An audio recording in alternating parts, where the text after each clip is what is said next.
குடும்ப பறவைகளோட அன்பும் அறிவும்.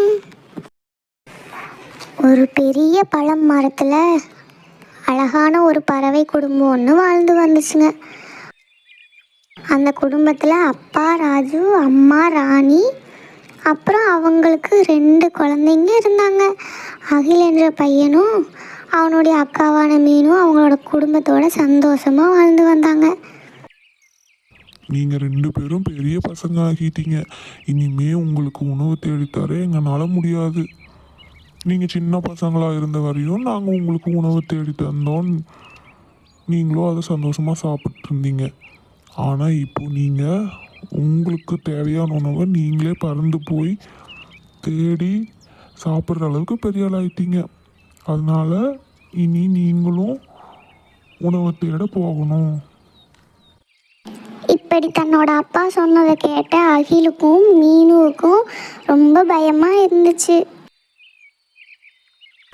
ஆனால் இது வரைக்கும் இவங்க 2 பேரும் தன்னோட அப்பா அம்மா கூட மட்டும்தான் போயிருக்காங்க. தனியாக போய் உணவு தேடின பழக்கமே கிடையாது. அதனால அவங்களுக்கு உணவு தேட சிரமமாக இருந்துச்சு. அடுத்த நாளும் வந்துச்சு. மீன் தன்னம்பிக்கையோடு இப்படி சொல்லுச்சு, நான் நம்ம அப்பா சொன்ன மாதிரி முயற்சி பண்ணி தான் பார்க்க போகிறேன் என்று சொன்னாள் மீனு. ஆனால் அகில் இன்னும் பயத்தில் தான் இருக்கான். என்னால் இது முடியுமா என்று தன்னைத்தானே கேள்வி கேட்டுட்டு புலம்பிக்கிட்டு இருந்தான். இதையெல்லாம் கேட்டுட்டு இருந்த ராணி தன்னோட குழந்தைங்களை தன்னிடம் வருமாறு சொல்லுச்சு.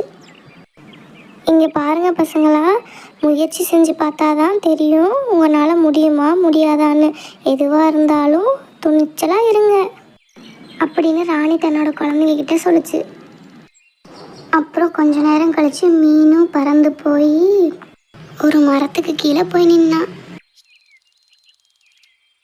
அந்த மரத்தை சுற்றியும் சின்ன சின்ன பூச்சிங்க நிறையா இருந்துச்சு.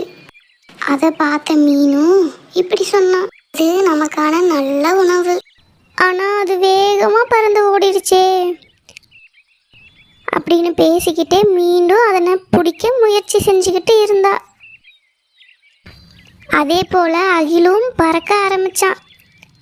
அப்படி பறந்து போயிட்டு இருக்கும்போது தூரத்தில் ஒரு பழமரம் இருந்துச்சு. அந்த பழமரத்தை பார்த்தா அந்த மரம் ஃபுல்லாக கண்ணை பறிக்கிற மாதிரி பழங்க நிறையா இருந்துச்சு. அதுக்கப்புறம் மரத்துக்கிட்ட போய் உட்காந்து அங்கிருந்த கனிகளை சுவைக்க ஆரம்பித்தான். பிறகு தனது அக்காவான மீனுவையும் அழைச்சிட்டு வந்து அந்த பழத்தை பகிர்ந்து சாப்பிட்டாங்க. அதுக்கப்புறம் 2 பேரும் மாறி மாறி உதவி பண்ணிக்கிட்டாங்க. மீனும் பூச்சிகள்லாம் எங்கெல்லாம் இருக்குன்னு கண்டுபிடிச்சா அதை பிடிக்க அகிலும் உதவணும். அதுக்கப்புறம் 2 பேரும் தினமும் ஒன்றா உணவு தேட ஆரம்பித்தாங்க. ராஜுவும் ராணியும் இவங்க 2 பேரும் ஒத்துமையாக இருக்கிறத பார்த்து ரொம்ப சந்தோஷப்பட்டாங்க. அப்புறம் ராஜு ராணிக்கிட்ட இப்படி சொன்னான், ராணி, இனிமே நம்ம பசங்க தைரியமாக உணவு தேட போவாங்கன்னு நம்பிக்கை வந்துருச்சு எனக்கு. இப்படி ராஜுவும் ராணியும் பெருமையாக பேசிகிட்டு இருந்தாங்க.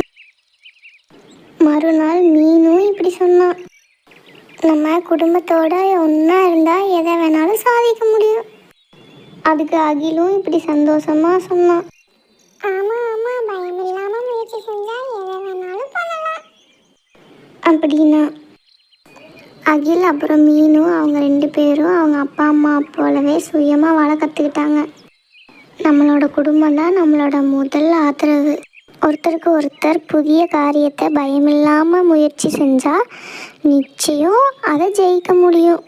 இதுதான் இந்த கதையில் நாங்கள் சொல்ல வர்றது.